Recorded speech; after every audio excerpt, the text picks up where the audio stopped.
So, because when one smokes the concentrated extract, especially if one doesn't know what one's getting into, one doesn't realize that such a strong experience can be had from such a tiny amount of material. Because salvia is the most potent, naturally occurring hallucinogenic substance that there is, that we know of. And only 1 milligram of salvinorin A is enough to have an uncomfortably strong experience, and which is not very much. And so, you smoke this little bit of salvia, and then you forgot you smoked salvia, and all of a sudden your reality has just changed dramatically, and you think, something broke in your brain, or it's quite common for people to think that they broke reality by smoking salvia. And then there can be a lot of guilt that accompanies that, because they think like, oh no, like I just destroyed the world. I destroyed reality as we know it. That's quite a common experience. So this inability to discern what's going on for oneself versus other people can be quite common with salvia. For example, I've never taken LSD, and for a moment thought that someone else could see what I was seeing. I've never taken LSD or mushrooms and thought that they too are witnessing the same distortions in vision and perception. But with salvia, it's such a objective level of reality that you think, well, surely this other person is also experiencing this. And but in this one experience, I smoked salvia, and I'd forgot that I'd smoked salvia, but I'd also forgotten that I was wearing eye shades, and I'd forgotten that I had earplugs in as well. And I didn't have any clothes on because I wanted to do sensory deprivation. And so I forgot that I had clothes on. And I got very, very confused, because one minute I was in my bedroom, and the next minute I just ceased to be. I just didn't exist. And because there was no frame of reference, if I moved my head left or right because I was in pitch blackness, there was nothing for me to anchor and nothing for me to ground to. And so the only logical conclusion that I came to was that I'd killed myself. I was like, oh crap, I smoked salvia and it did something to my brain, and I'm dead. And I remember getting very angry at myself that I'd killed myself. And then I got very concerned about, oh man, my mom and dad, and my sister, this is terrible, and who found my body, and then I got embarrassed. I was like, well, that's embarrassing to be found like naked, like next to a bong. Um, and then my apartment door was locked. So did they have to wait for a smell to come out of the apartment and then bang the door down? And all these thoughts are going through my mind. But with salvia, time dilation happens as well. And so time can either seem to speed way up or slow way down. And what happened is I started going through, every second started to feel like a week. And I was like, oh, well, by now I've had my funeral. And well, by now my dad's getting up in his age, so he's dead by now. And by now, and every second, time is getting exponentially faster and faster. And I was like, well, by now everyone I've ever known is dead. And by now the sun's exploded and the earth no longer exists.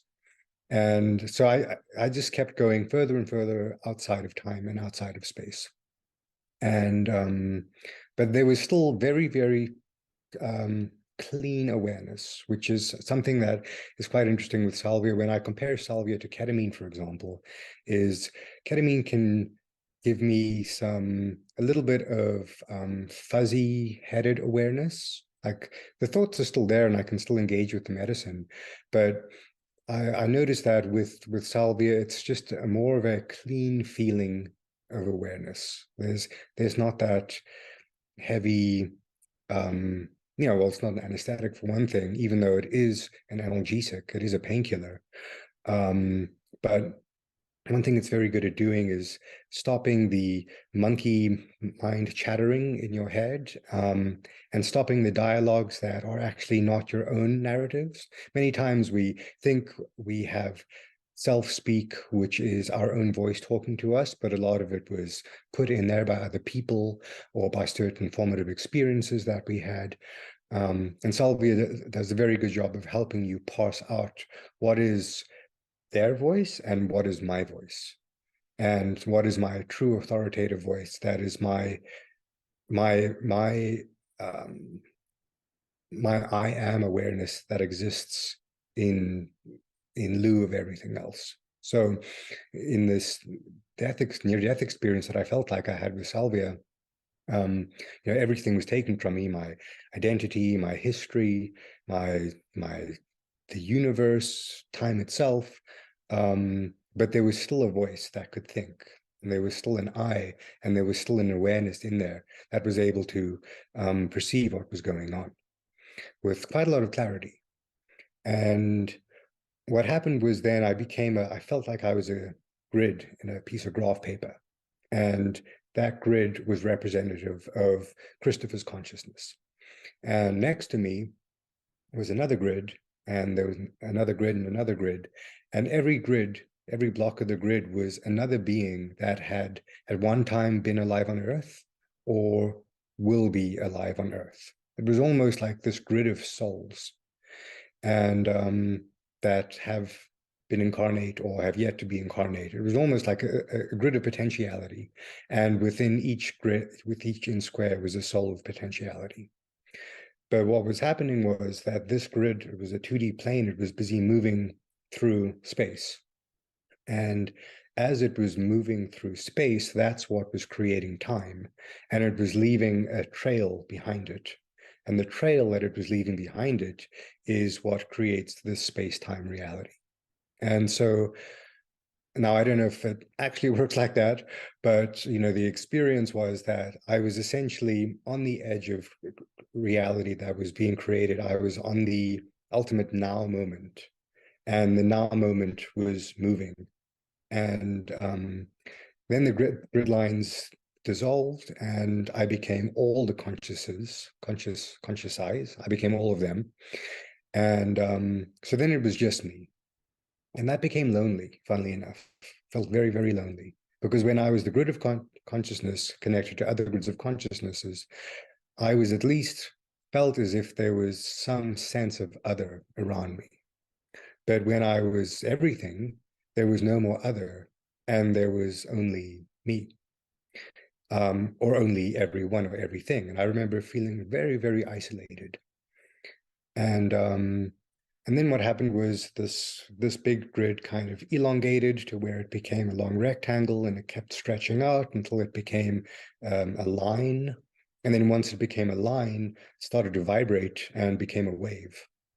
And that was the peak of the experience, where I was just a vibrating wave of only me consciousness. But it was outside of time, it was outside of space, it was eternal. And I realized, oh, this is what I've always been. My true form is this vibrating wave. And but there was a lot of sadness to it, because I really missed having a body. And I really missed being able to relate to other human beings, or to anything, really.